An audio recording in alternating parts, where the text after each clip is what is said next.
Good afternoon, everyone. PMC members, PMEA members, and our marketing partners. Welcome to the 14th in our PMC series of webinars. My name is Kevin, and I hope that you all have an enjoyable and informative time with us today. Just before we get going, I'd like to mention and thank our valued marketing partners. But without these companies' assistance, the webinars would not be possible. Our supporting partners: Major Drilling, Clean Earth Technologies, Hexagon Mining, Metso Autotech, Imdex, Cruz Marcelo and Tena Francia, First Metro Securities, Ollie Consulting Group, and Resources Comms. Now, our foundation partners, starting with Weir Minerals. Weir Minerals delivers end-to-end solutions for all mining, transportation, milling, processing, and waste management activities. Site Skills Training. Site Skills Trainings offers international recruitment and workplace solutions to companies in the mining, the processing, oil and gas, and construction industries. Our principal partners: Oztai Geophysical Consultants, advice and guidance for geophysical exploration programs being carried out in the mining and metal sector, as well as the coal sector. Oztai Geophysical Consultants also provide a wide range of services to the environmental, groundwater, and engineering industries. QED, Quest Exploration Drilling, Asia's leading exploration drilling company. Their modern equipment with well-trained staff has elevated QED to become the benchmark for international standard drilling operations in terrain that is generally typified by logistical constraints, geological complexity, and topographical extremes. Ladies and gentlemen, GHD. GHD has had a permanent presence in the Philippines since 1998, with over 600 professional staff spread across 3 cities in the Philippines. Their main office is in Makati, and 2 branches now in Cebu City and Quezon City. Focus on creating lasting community benefit. GHD leverages off its connected global network of 10,000 employees to provide engineering and environmental management services to key players in the energy and resources sector. Prime BMD offers their client services for major infrastructure projects throughout the Philippines and Southeast Asia. Expertise, experience, and resources are applied across the industry sectors of transport, water, ports, resources, and the energy sector. S&P Global Marketing Intelligence. S&P Global Marketing Intelligence integrates financial and industrial data, research, and news into tools that help track performance, generate alpha, identify investments ideas, understand competitive and industrial dynamics, perform valuation, and assess asset risks. Their deep sector coverage provides a comprehensive view of the mining sector worldwide and connects you to global opportunities on a single platform. Stay on top of this fast evolving mining sector and elevate opportunities and risks with essential data, analytics, and insights. Our industry partner, OceanaGold, we thank them for all their ongoing support. Also, the Philippine Mining Club is affiliated with the globally recognised Melbourne Mining Club, ANZCHAM, the Australian New Zealand Chamber of Commerce, PMEA, the Philippine Mining and Exploration Association, COMP, the Chamber of Mines of the Philippines, PMCEE, the Philippine Mine Safety and Environmental Association, and Yaman Philippines. Our media partner, of course, is the Philippine Resources and Construction Journal. Now, ladies and gentlemen, I'd like to hand you over to Mr. Ian Lewis, who will say a few words about our today's EMCEE and help you through the journey today. Thank you very much. And on to Ian. Thank you. Thank you, Kevin, and welcome, ladies and gentlemen, to today's webinar. May I say a few words about our MC today, Mr. Joey Ayson. Joey is a graduate with a Bachelor of Science in Geology from the University of the Philippines, Diliman. He trained under the UNDP for 4 years. Joey then worked in Indonesia for 10 years. He worked for Oceana Limited and eventually Royalco Philippines until 2015. Currently, Joey does consulting work for a number of companies, mainly specialising in exploration management, tenement management, government liaison, and anything else that Joey can handle.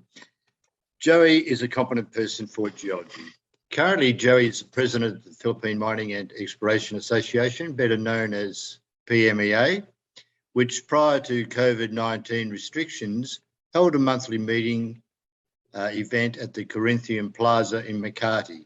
These will obviously recommence once it's safe to do so. Joey was newly elected as a trustee of the Geological Society of the Philippines. Joey is also the current chair of the Geology Alumni Association. Ladies and gentlemen, I now hand you over to our MC, Mr. Joey Nelson Ayson. Okay, thank you, Ian, for your kind introduction. Job, am I coming out fine? Yes, sir. Okay. Sorry, sir. Okay, let's start the afternoon rolling. So good afternoon, everyone, and welcome to the second webinar of the Philippine Mining Club for the year. And I understand, let me see, we have over 160 participants, but we had over 200 registered. So this would be one of the most well-attended webinar. And it should also be quite timing because I think the renewal of the FDA has just been issued. Anyway, before I proceed with our first speaker on the Stock Watch, a few webinar guidelines, and I wish to highlight the following. We will be issuing certificates of attendance to all attendees, and you can address this to Ms. Joan Falcotella and request for a copy. Her email ad is joan@philippineminingclub.com. For your questions addressed to our speaker, please type them in the Q&A or chat box beneath the screen. Please indicate to whom you're directing the questions, and I will read them to the speakers after the Q&A. We will hold the Q&A after all speakers have made their presentations. Now that we've dispensed with the webinar guidelines, let me introduce our first speaker. Mr. Sandy Gilles is a financial analyst working to educate clients of the stockbroker firm First Metro Securities. He used to teach finance in college for undergraduates and for Masters of Business Administration students. Since we'll be featuring OceanaGold, I'm sure Sandy will give us some overview on the movement of its share price before and after the renewal grant. So ladies and gentlemen, I now present to you our Stock Watch speaker, Mr. Sandy Gilles, straight from Australia. Sandy? Thanks, Joey. I'll hope to share screen in a minute. Okay. And then you can start my video. Okay. So here. So ladies and gentlemen, this is just my 8 minutes or 10 minutes talking about the stock market angle, and then comes the real talk on OceanaGold. Today we are fortunate to learn more about the DPO mine and the company in general. I would recommend for people to visit the Investor Center, because there you can find information on shares of stock, as well as announcements, events, presentations, and financial information. So the presentations are good. They have a lot of informative graphics. They show you the mine below the surface and the spread of their operations. And then there's one corner which is about the financial information. So here you can see the word ticker on the upper left, ticker OGC, meaning the nickname of OceanaGold is OGC on the Toronto Stock Exchange, as well as the Australian Stock Exchange. And then you have a term called market capitalization, which means the value of the shares of the company. It's now at 1.96 billion Canadian dollars. And what it means is that the total number of shares times the share price equals the value of owning the company shares. Now, how many shares outstanding in Canada? Shares outstanding 704 million.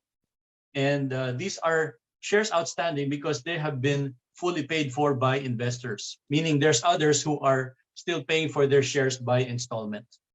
The ones which are already fully paid and are outstanding are listed on the stock market and are being traded among interested parties.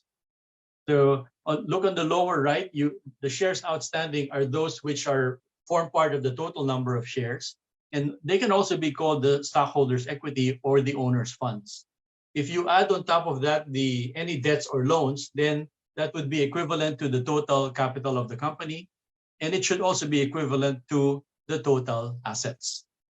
Now, total number of shares outstanding, that is, as we said, that's the stockholders' equity.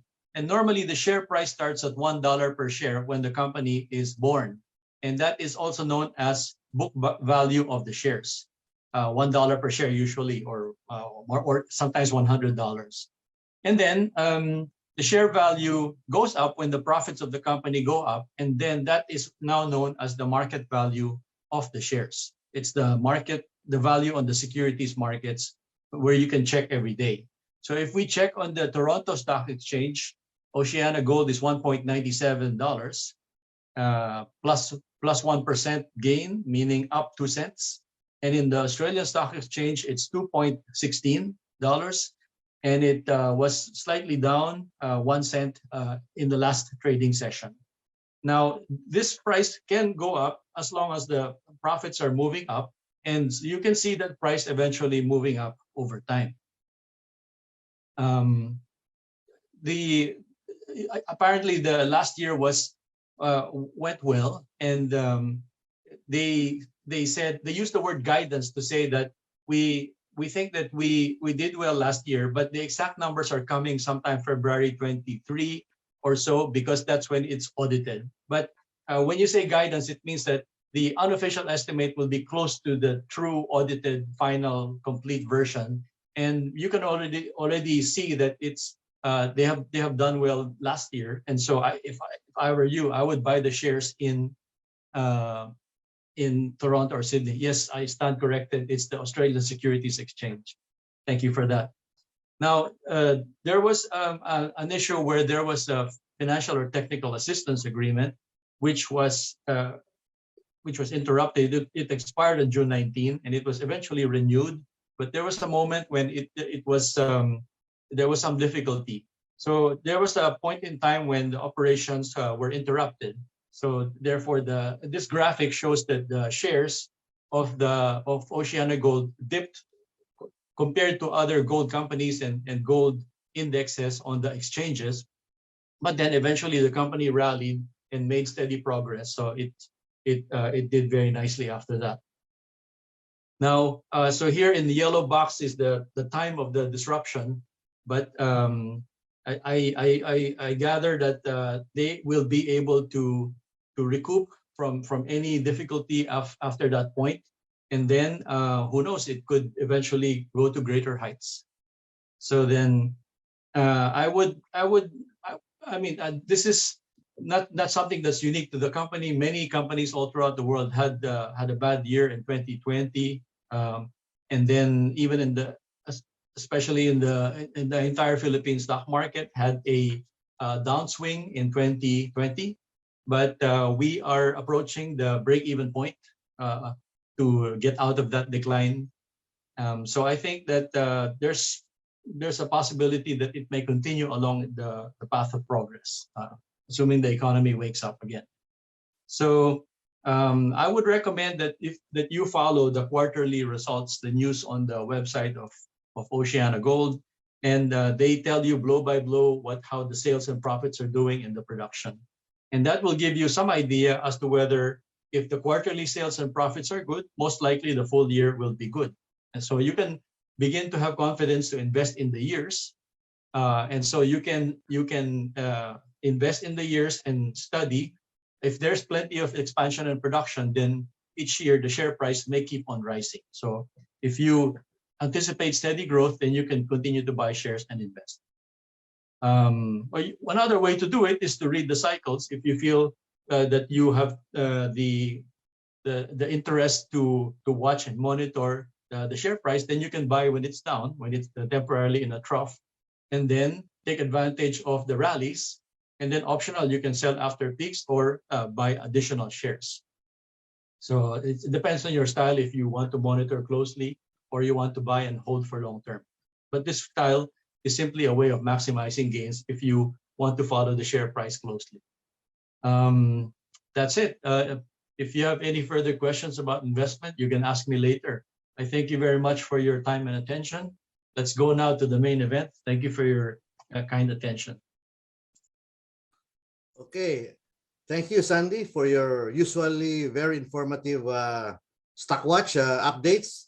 And Welcome. now the main event.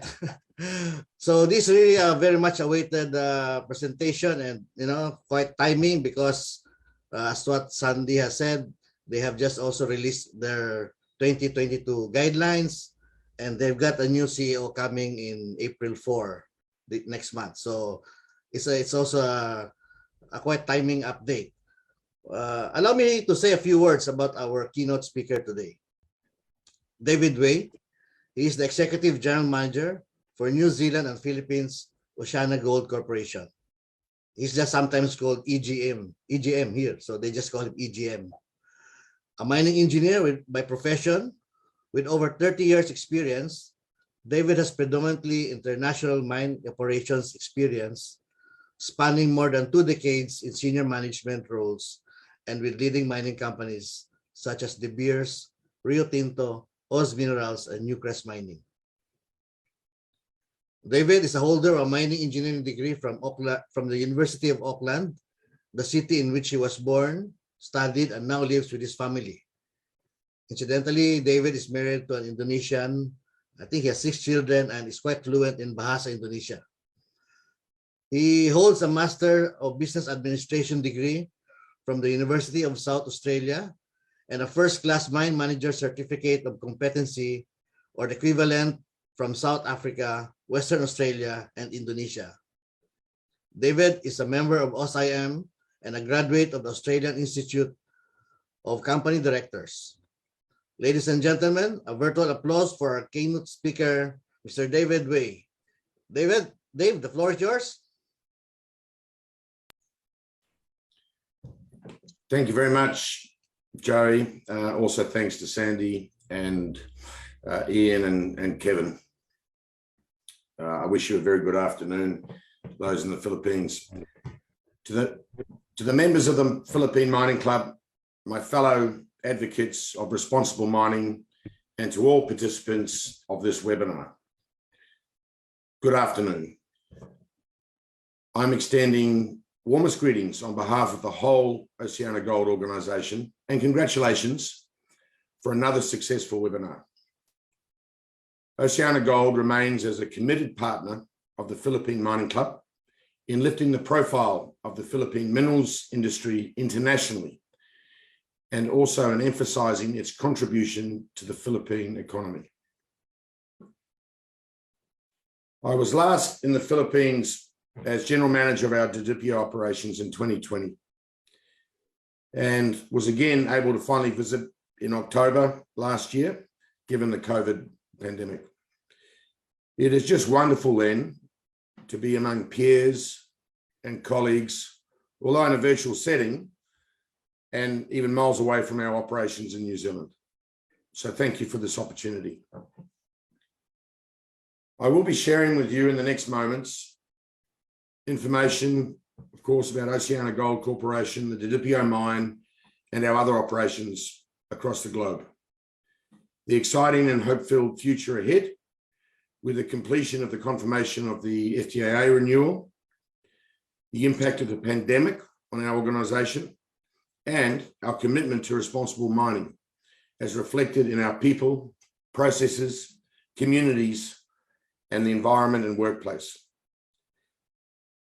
Also, I will touch on the organisation's resilience during the pandemic and define and evaluate for ourselves our traction and achievement of our purpose, being mining gold for a better future.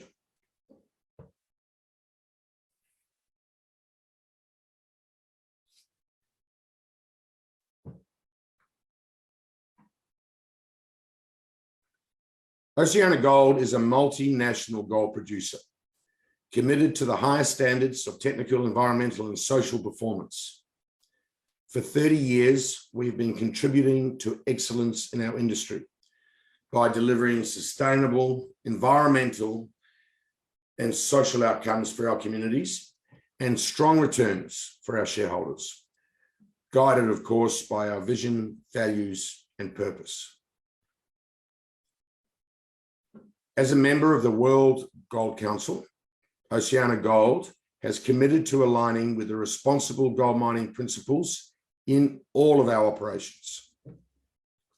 We adopt these principles to better deliver upon our commitments. The responsible mining framework that we've adopted is endeavoring primacy in our objective to deliver to our commitments. We espouse responsible mining to translate our vision, values, purpose, and mission into a formidable culture governed by standards of internal management, statement of business ethics and code of personal conduct, institutional liaisons with World Gold Council, responding to the United Nations global community, the Transparency International Australia, the Philippines Extractive Industries Transparency Initiative, among others. Those liaisons reinforce this construct and provide access to the most current trends and practices in the industry. In the Philippines, we also join the Chamber of Mines, of course, in adhering towards sustainable mining, or TSM, and also maintain our support and participation for transparency with the Extractive Industries Transparency Initiative of the Philippines. Our global exploration, development, and operating experience has created a significant pipeline of organic growth opportunities and a portfolio of established operating assets, including the Didipio mine in the Philippines, Macraes and the Waihi operations in New Zealand, and the Hale gold mine in the United States of America. The Didipio mine progressed as an industry marked by milestones, each forming the firmament of the next, and narrates the progress towards the building of a better future.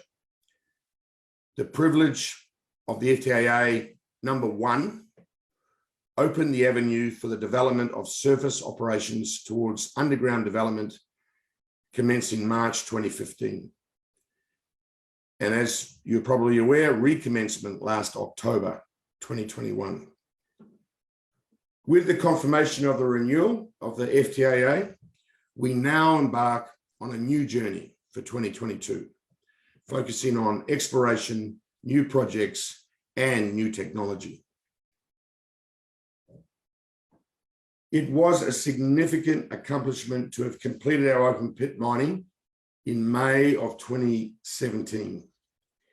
It was also the commencement of our underground mining, and thus began the advance towards Didipio mine today, operated and managed by safety systems with remote access and control to all production areas, including real-time monitoring of personnel and equipment, all equipped with safety features, and in addition, dedicated mine rescue teams. Our mining method here in the Philippines takes the form of a compact design with a current utilized area of only 335 hectares, which is 34% of the approved ECC Environmental Compliance Certificate land area of 975 hectares in total. We also feature clean production technology in our process plant, utilizing an entirely cyanide-free process. Our tailings storage facility is a real marvel of engineering, with a downstream construction method being the safest method of tailings dam construction, and also meets the criteria for non-hazardous discharge. Our paste backfill plant is the first automated paste plant infrastructure within the country. This is a reflection of everyone's hard work, from rigorous planning to mindful execution and putting forth value from our mineral resources and our assets.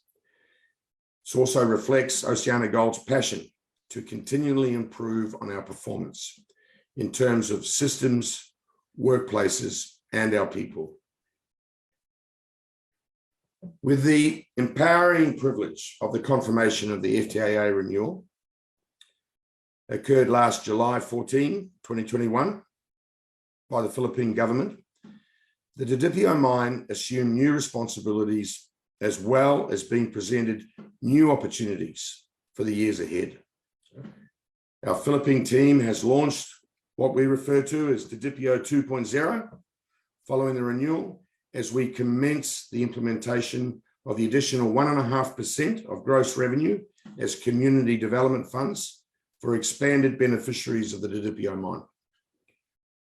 We are very pleased with being able to directly share the benefits from the Didipio mine to a broader beneficiary area, including the provincial local governments of our host provinces of both Nueva Vizcaya and Quirino, in addition to further communities, peoples, organizations, and importantly, Indigenous peoples and Indigenous cultural communities.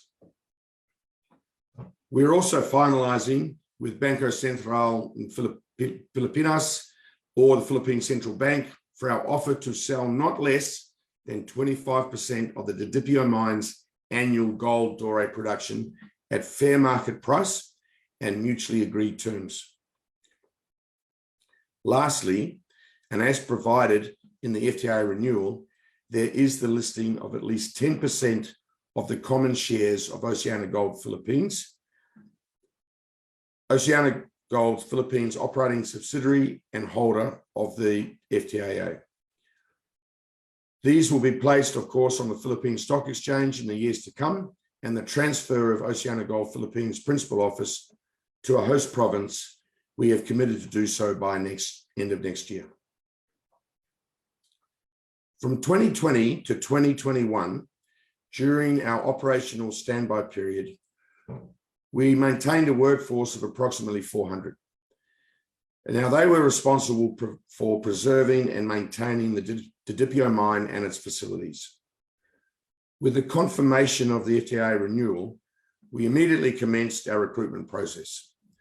And gearing towards full production, the Didipio mine workforce, which now stands at approximately 1,145, that was as at the end of December 21, is now on track with its ramp-up activities. I'm also very happy to share that the workforce is composed of 99% Filipino mining professionals, of whom 25% are women, occupying various senior leadership roles. Among those talented ladies working in our organisation, holding the reins of the Didipio mine, as president of OceanaGold Philippines Incorporated, is attorney Joanne Adachi Katiling, who has been in the industry for 16 years. An Indigenous person herself, she has always advocated for empowerment of the communities. She works closely with Mr. Glenn Duncan, who leads the operations division. The past 2 years has challenged companies globally, with the pandemic taking its toll on economies and global health. But 2021 has brought with it hope. It is my honour to resound the very words Mr. Scott Sullivan, our acting CEO, said. We finished the year with a strong fourth quarter of production, backed by solid operational performances from Hale, which delivered a record annual gold output, and Didipio, where ramp-up is advancing ahead of schedule. We are delivering on our commitments by achieving our full-year consolidated guidance and generating positive free cash flow for the first time in over 2 years. OceanaGold is focused on delivering value to shareholders over the long term by consistently executing our business plans and making prudent investment decisions geared to maximize the value of our operations. Although we have made significant improvements to the business over the past several months, we have more work ahead of us to implement additional changes and regain our status as one of the premier gold miners in the industry. I personally have full confidence that we will achieve this and regain our favored market position over the short, medium, and long terms. Our 2021 highlights exemplify OceanaGold as an organization delivering on our commitments. Consolidated full-year gold production increased 20% year on year, with 362,807 ounces produced. The consolidated fourth quarter 2021 gold production of 106,591 ounces, being a 35% increase quarter on quarter. Unaudited consolidated all-in sustaining costs for the full year of $1,247 per ounce and cash costs of $742 per ounce on gold sales of 381,562 ounces. Unaudited consolidated all-in sustaining costs for the fourth quarter of $1,326 per ounce on 105,336 ounces of gold produced. Of gold sold, rather. Haile exceeded full-year production guidance with an annual record of 189,975 ounces of gold produced. Didipio exceeded full-year production guidance with 14,863 ounces of gold and 2,323 tons of copper produced over only 2 months. Ramp up to full production, tracking well ahead of schedule. And the cash balance of the company increased to $133 million, with total immediate available liquidity increasing to $163 million. With deep gratitude of having the extension of the FTAA confirmed by the Philippine government, the Didipio mine embodied this vision, translated into guidelines for the remainder of the year.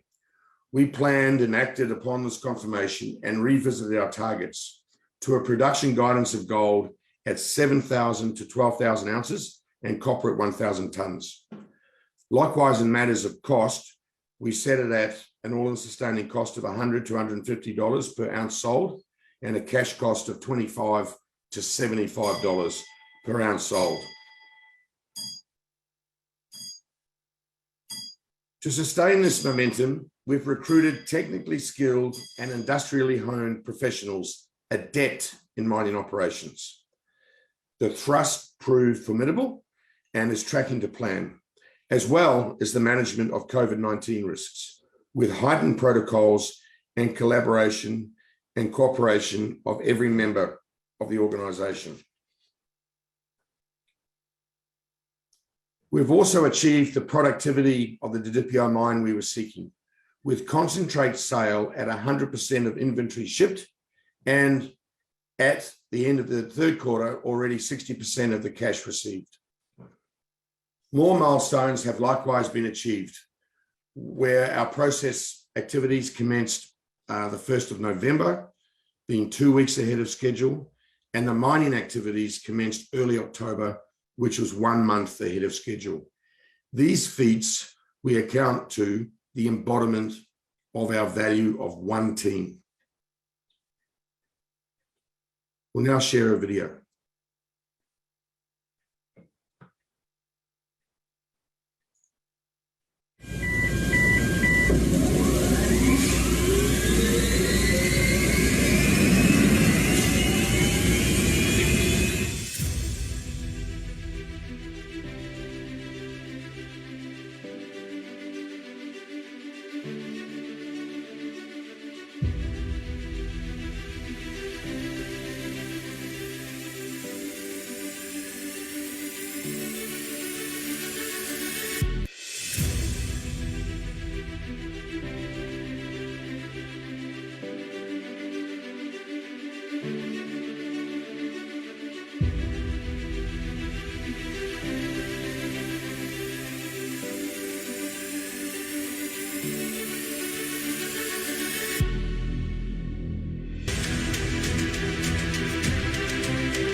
Thanks, team.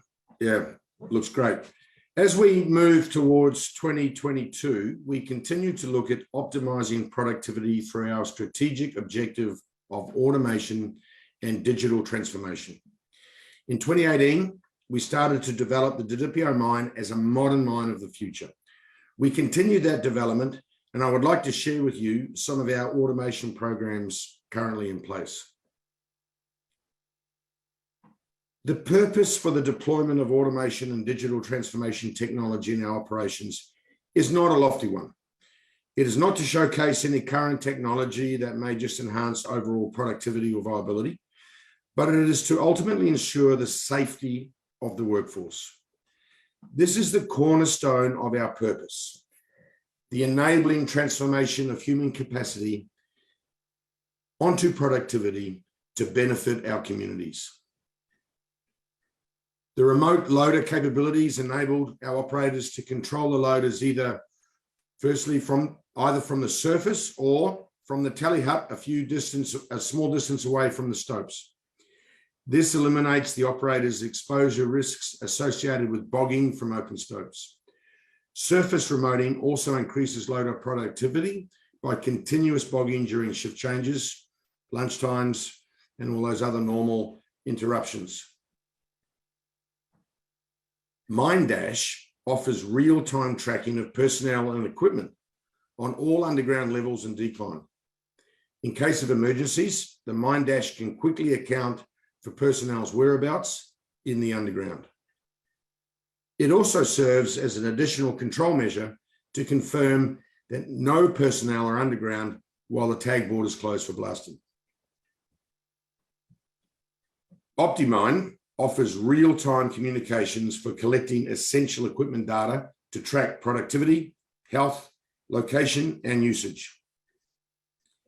It supports decision-making in any changes required to the shift schedule while still maintaining alignment with targets. So all these features need to be backed by a robust underground Wi-Fi system, which delivers all the data to the mine control center. The Sandvik Rhino 100 raise bore rig, first for the Didipio mine, is integral to production stoping of the underground until the end of the life of mine.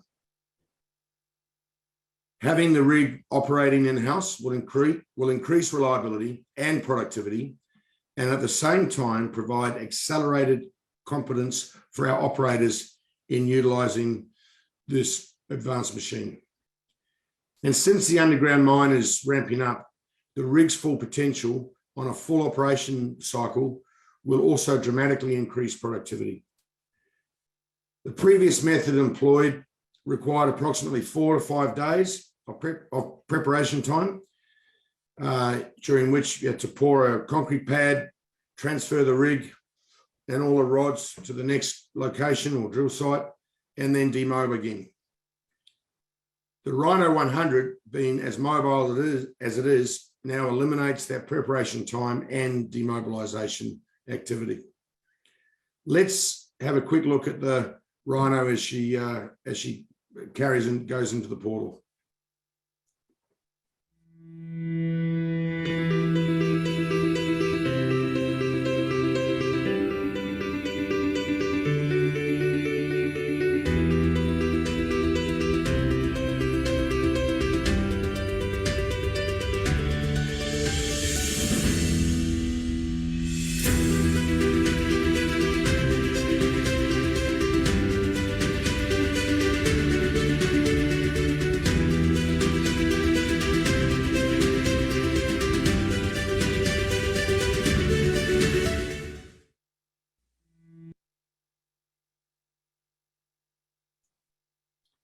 Thanks again, team. Our underground has equally been projected to extend potential value. It can be inferred to yield more benefits to our communities once these resources have been responsibly and safely mined. Our success is dependent on the strength of the workforce and on the relationship we have with our stakeholders. The Philippine government has always been our partner in every stage of our operation. We keep them informed with the activities and seek their wisdom, especially in our commitment to mine safely, responsibly, and conscientiously. Through our transformative engagements with the government, our valued regulators, Indigenous peoples groups, and our host and neighbouring communities, we listen to their advice and respond to their support. We commit to being a responsible corporate citizen of the Philippines. The confirmation of the renewal of the FTAA happened during a difficult time, aggravated by the pandemic, when situations would always change. The pandemic has put businesses and communities through challenges in resilience. We needed to align our efforts to accelerate transformation, to build digital capabilities and innovations. Our government endeavoured to reinforce our health and safety systems and required cooperation and support. It was in this setting we responded by intensifying our COVID management protocols for our employees, constantly reminding ourselves of the value of following safety protocols for their safety and health and that of their families.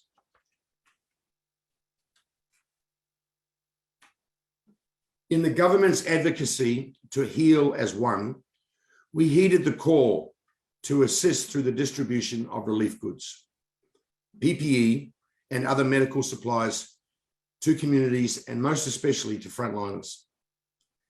Hand in hand with the host community, the Didipio Family Health Centre was activated as the Didipio Barangay Health Isolation Unit to assist in managing and treating the increasing COVID-19 cases within the barangay and its neighbouring communities. The restricting effect of the pandemic has prompted us to reach further to those communities who had the most difficulty in coping with the heightened restrictions. We responded to the Mines and Geosciences Bureau's paramount concern towards STMP communities and additional beneficiary communities with reallocations to ease the impact of the pandemic. Our dear Director Moncano has said, renewal of the Didipio Mines FTAA was among the key points the agency highlighted in the memorandum it sent to the Office of the President, offering the mining sector as a potential contributor to the economic recovery. With the government's confirmation of the renewal, the company resolves to improve in all aspects. Our responsibility is fortified by our practices of safety, the primacy of planning, and consistent enactment of environmentally sound methods and new technologies to realistically achieve that future.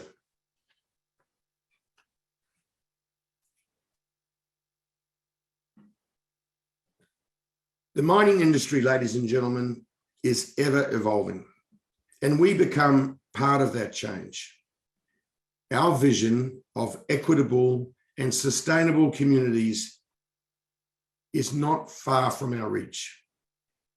The hope for economic recovery, the relief from this pandemic, and the vision we have shared with our communities and stakeholders have defined the extent to which we can further improve and venture and ultimately achieve.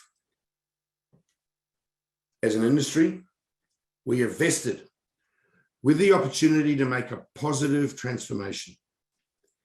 Our workforce is empowered to contribute to the mining industry. Our government entrusted us to continue in the good work we do. And the communities are welcoming us as one among them. All these we are deeply grateful for as we mine gold for a better future. We commit to further strengthening our collaboration with our partners in the barangay, municipal, provincial, regional, and national levels. I would also like to take this opportunity to thank our DNR Regional Director, Gwendolyn Bumbalan, our MGB Regional Director, Mario Anchetta, and our EMB Regional Director, Nelson Honrado, for their guidance, cooperation, and participation. I'm looking forward to seeing everyone again once I get back to the Philippines next month. Again, for all these and more, thank you, and may God bless you all.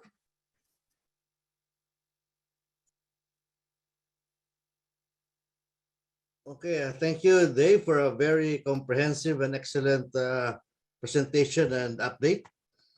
And before I check on the questions, I'd just like to remind that this is also a best practice presentation, which follows from Jason's presentation in November last year. So just showcase that safety and best practice is paramount in your operations.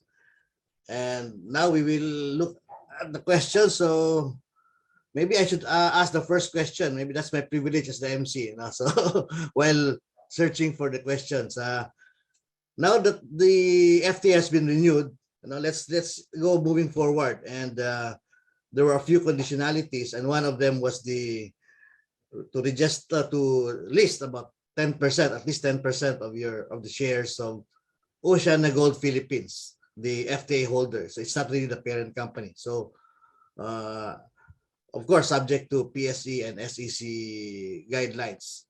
So maybe Sandy, you would want to give some comments on this before I ask Dave to give a perspective on how this is moving along on listing OGPI shares at the PSE, and maybe a lot of our listeners would also be interested to get shares. Sandy, would you like to comment first? Well, what it means is that the company is very kindly inviting people to have an opportunity to invest in the future of the company.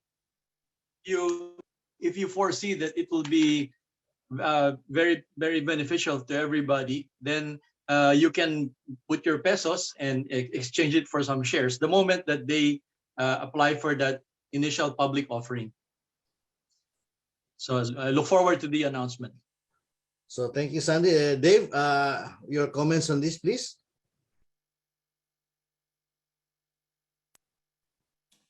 Yeah, thanks, Sandy. Thanks, Joey. Yeah, you guys are quite correct. To that end, I mean, obviously we have started an initial process and inquiries. I might ask Attorney Joanne, President of OGPI. She'll be leading the process, of course, from the Philippines. To comment on current thinking on that. Any comments, Attorney Joanne? Hi, Joey. Hi, Juan. Yes, good afternoon to all of us in this webinar. I think it's still very early to make a statement on the matter, as we are still studying how it's going to be done, of course, the requirements. The focus has been, understandably, post FTA renewal, is the ramp up in the resumption of our operations. And we do have time because under the FTA addendum agreement, this is still within 3 years, with the possibility of extending it to 5 years for the listing, should we be required to have first a longer years of operation. So this is still subject for discussion also with the PSE as we look into the requirements. So this is something we can update, maybe in a similar forum or later on updates on this matter. But definitely work has started. We have started work on it. There is still time, and it's still very early to make, again, as I've said, statements on how we will proceed with the listing. Okay, thank you, Attorney Joanne. Congratulations also for being president of OceanaGold. So empowerment of women. Thank you, Joey. Okay, here's a question on exploration from Doug Kirwin. Hi, Doug. Graham Deegan. So are you planning to do exploration from Graham? Do you have any plans to undertake exploration programs in other parts of the Philippines. I know that you have your other exploration areas in around the DPO. You still have True Blue aside from Dinkiday. So what are your plans, Dave? Yeah, thanks again, Joey. Hi, Doug. Hi, Graham. Yeah, great to connect with you guys again. Yeah, great question. As Joey points out, certainly brownfields will continue, around the Didipio ore body. Yes, it's also true. We do, OceanaGold Philippines and subsidiaries, holds other tenements throughout the Philippines. But our focus at the moment will get Didipio back up, full production, going full bore, understand the full capacity primarily of the Didipio ore body, and then determine an exploration strategy going forward throughout the rest of the country. But we obviously do value our relationship with the Philippines, and for the right asset and the right resource, there'd be no reason why we shouldn't want to extend our presence. Yeah. Thank you, Dave. For people to also know that you can look at their 2022 guidelines. I think they have a budget for exploration in the DPO. This was just released in 2 days ago. If I'm not mistaken, Dave. No, your exploration. I think you have a budget for exploration. So just wait, guys. Here's something from Cliff Lanas. I am from PVF Group. We are a company engaged in mining safety solutions like anti-collision systems, gas monitoring, tunnel radio, and VoIP communications, responsible ventilation, Wi-Fi, telemetries, and others, all aim to improve the safety of people and assets inside the tunnels. Oh, maybe can we be given a chance to discuss with your safety committee to introduce themselves? So here's something on the safety side. Yeah, thanks for that. And this networking opportunity, it's always a great opportunity to put suppliers and customers in contact with each other.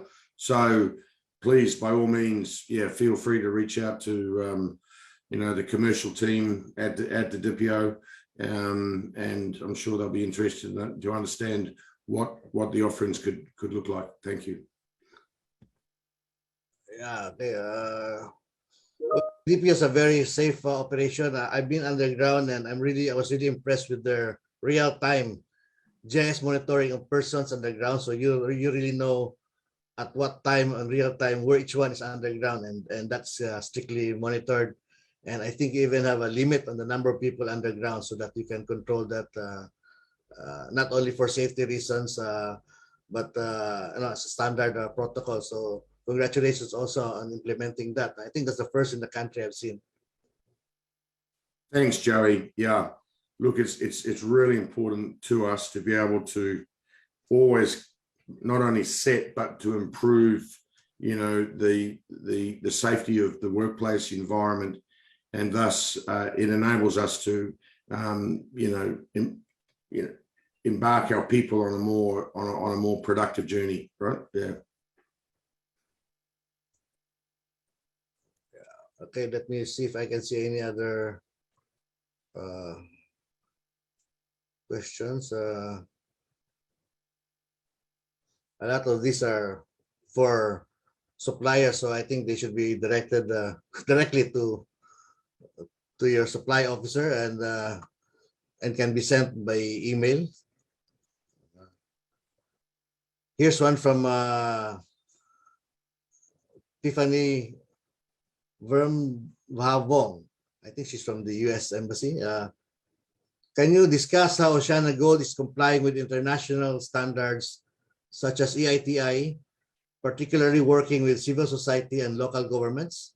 Could you also talk about OceanaGold's ESG plans and how it plans to adapt for the long term? Sure. No, thanks again. That's a great question, and it's something that's certainly very important to our business and operating philosophy. I will flick again to Attorney Joanne because she's got some exciting news that we didn't actually include in the presentation in terms of recent recognition and acknowledgement from the EITI. And of course, responsible gold mining principles as a member of the World Gold Council. We continually monitoring, auditing gaps against that, and our commitment to ourselves and our stakeholders is, in 2022 to start, to close any gaps that are identified. But Attorney Joanne, do you want to comment on your recent achievement in that regard on behalf of the company? Well, on EITI, I think I'm happy to say, and I also see that we have a representative from Philex with us. No, I see Francis here also. With Philex and some other companies, from day one that EITI, of course, with the Chamber of Mines, from day one that EITI was launched in the Philippines as part of the mining industry, we have been actively participating, and we're happy that we're actively participating in the multi-stakeholder group. Okay, as an organization, we have been disclosing, and we're pleased to have received, and we're encouraged that we have received from the Philippine EITI a citation, as a top company for having accurately and properly disclosed our information of our taxes and payments to government. We have also been active in discussion with respect to beneficial ownership. That is something I think we're one of the companies who stepped forward to disclose and manifest their willingness to disclose information on beneficial ownership. Yes. But that's a space. Transparency, that is something that guides us in our stakeholder engagement, definitely. Yep. Thank you, Attorney John, for those comments. So that should put to bed all those doubts. But I know you've always been trying to reach out, your IEC, and you cannot please everybody, but at least all the communication lines are open, so that somewhere you meet along on some middle ground. Okay, here's one from George Yap. With your experience in adapting automation and digitalization in the DPO, are you encouraged in rolling out these same technology solutions in New Zealand and Hale? What challenges and successes can you share? You might also want to sell you a few more Sandvik equipments, Dave. Yeah, no, well, thanks, Joey. It's great that George was able to get off the golf course in time for the webinar anyway. So his golf course is his office anyway. So I know, great question. And look, we've had resounding success at the DPO in terms of adopting and adapting, the new technology, and we've certainly already started to apply those learnings to our New Zealand operations. For example, we were sending mine control engineers, etc., down to New Zealand operations who, of course, they benefited themselves, but in fact they were able to, uplift and educate the New Zealand operations in terms of what was possible, right? And we want to very much continue that exchange and that transformative, interaction from technology, particularly as the Philippines operation, has been a particularly successful early mover, right, or fast follower of these new technologies. Yeah, thanks, Joey and George. Thank you, Dave. Here's one from Jake Ulit from Mega Paint. Are there any expansion and upgrade expected on these process areas? Do you have any plans for expansion or upgrades in your process areas? Well, we'll always continue to try and push the envelope, as they say. Of course, under your environmental compliance certificate, you're always bound by certain limitations. But within those limitations, yes, we will always be. And we've in fact budgeted for a study this year to determine how we can get a little bit extra out of that process plant, for example. So, yep, the answer is yes.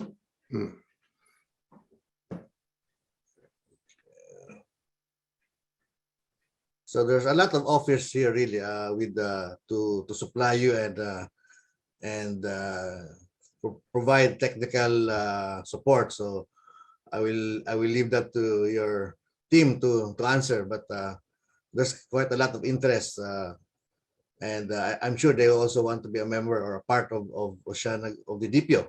So look, absolutely. As I said, it's just wonderful to have the collegiate and collaborative offers of assistance coming through.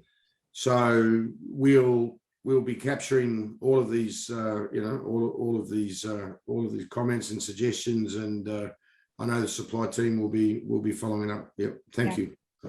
Joey, yes. Just to add to that,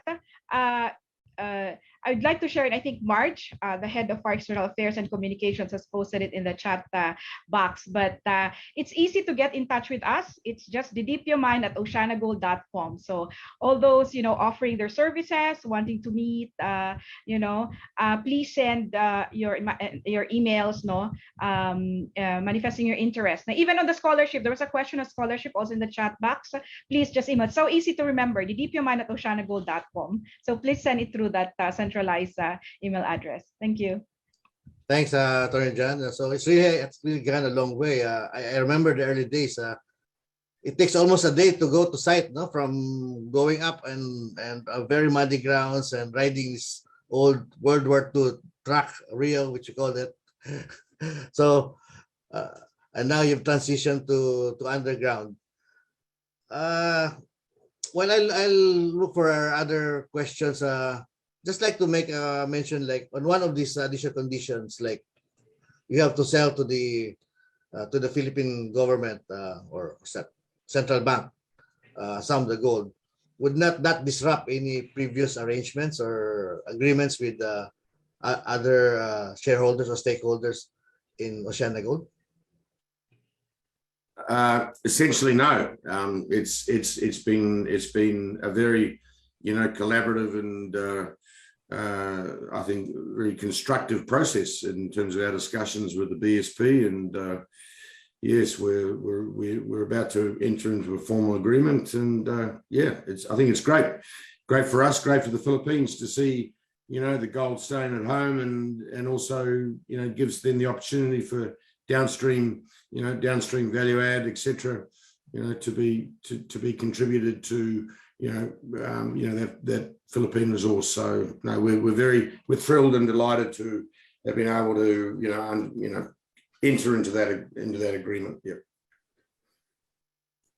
Okay, Ian, would you have other questions? If there's questions on the Facebook or Job, are there other questions?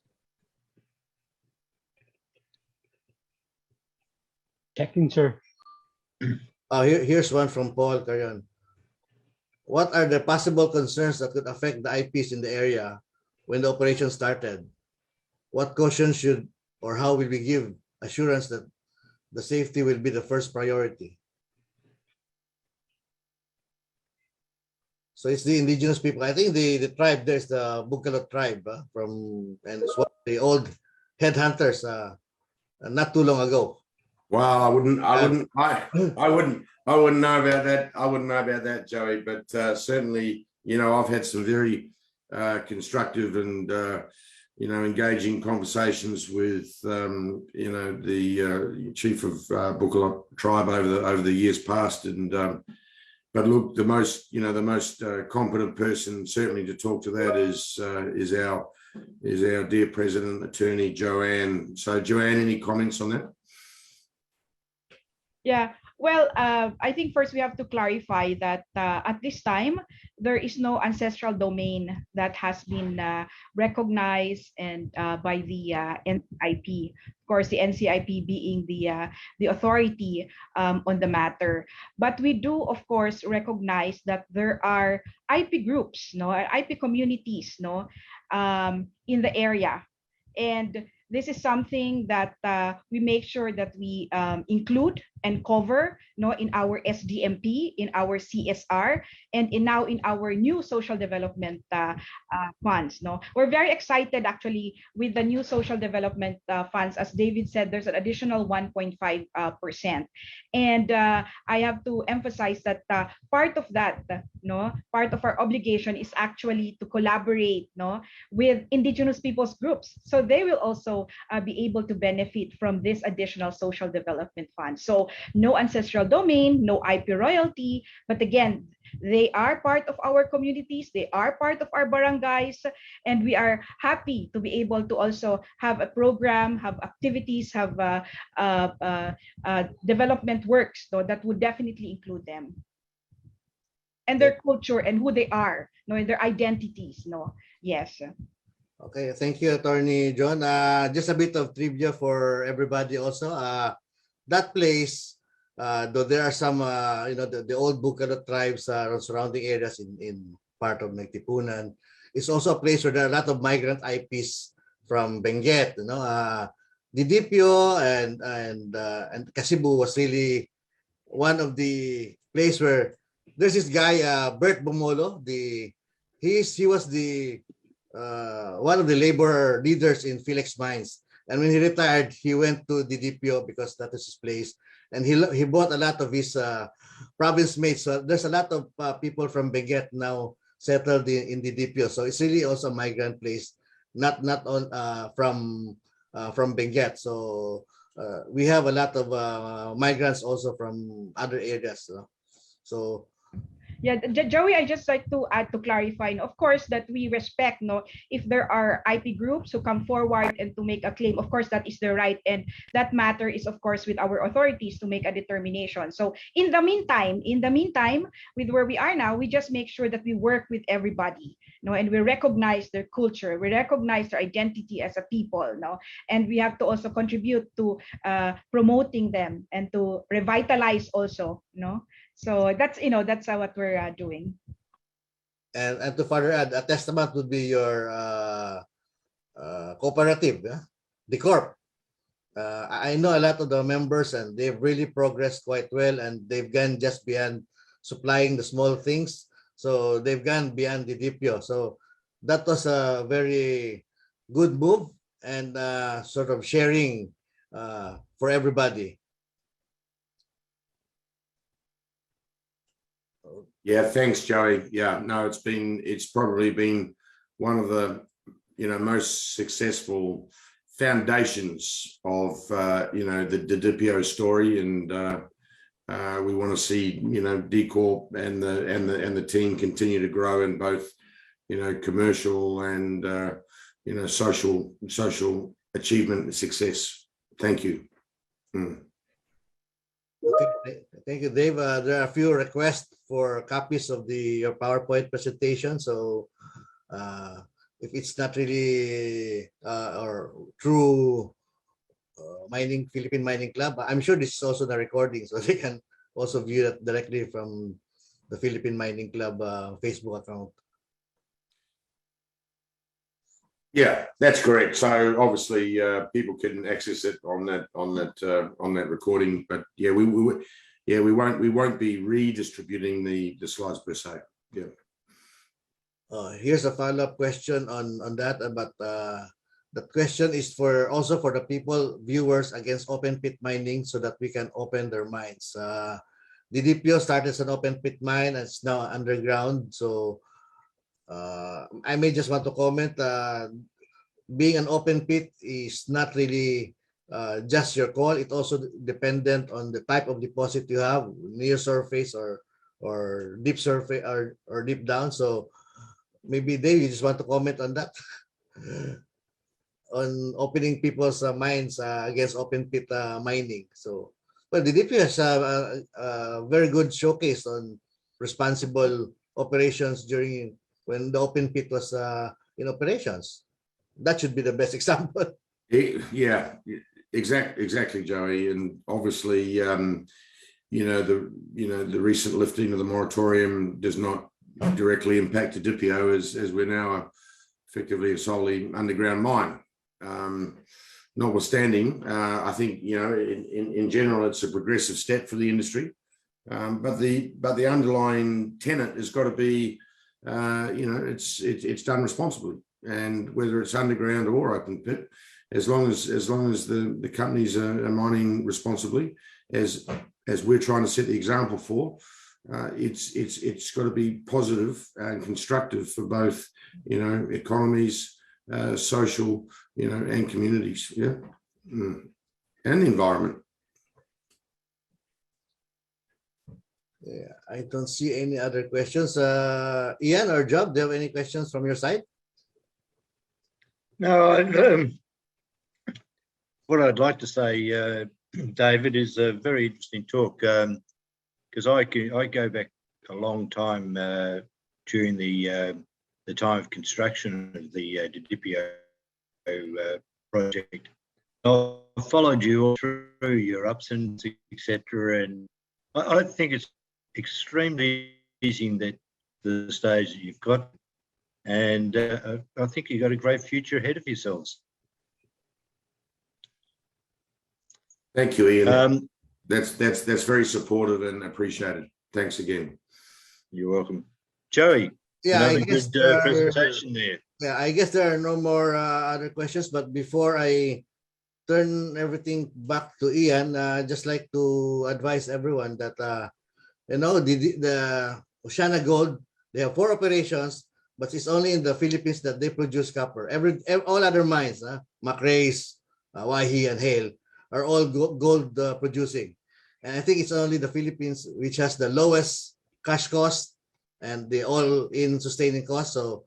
So kudos to that, Dave, for managing very good operations. I'm sure you'll be, the impairment will now be turned to be positive, so that the DPU can now contribute to the cash flow of OceanaGold. And again, thank you. Well done. Have a good Friday afternoon, and I turn everything to Ian. Ian? Thank you, Joey. Another good job as our MC. David, excellent talk. Excellent. And thank you to you and Attorney Joanne and your support colleagues there. And to all people who viewed today's program. I hope you enjoyed it, and I hope you got a lot of good information out of it. You also have the opportunity of going to our Facebook or going to the Philippine Mining Club website if you want to review what has happened. And those people who want to get a copy of the slideshow, well, it's going to be on the website. We do have some announcements, and Job, have you got a slide on that, please?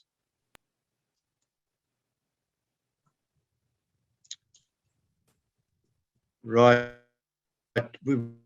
With those people who want a certificate of attendance for today, it's just a matter of going to our website and sending a message through to Joanne, and Joanne will arrange that and send it to you in due course. We have upcoming webinars, and our next one is from the Philippine Infrastructure and Construction Club. It's EEI, one of the major construction players within the Philippines, and will be the president, Mr. Jose Castillo, and that is on March 4. So those people who have not registered for this should register now, because it's coming up. We have some other future webinars coming up. We have S&P Global. We have, geez, I can't remember them all, but we have actually webinars now booked up until mid-year. GHD will be doing a presentation with Mr. Ian Fraser, CEO for APAC. Next one will be Job. That's it. Okay, well, everybody for today. And again, if you want to get a certificate of attendance, please go to our website and talk to Joanne. And if everybody can please turn on their cameras, we're going to take a group photo. We'll give you a couple of moments to comb your hair and do whatever you like, and I'll probably take off my glasses. And so everybody turn on your cameras and smile, and Job will take a group photo. Over to you, Job.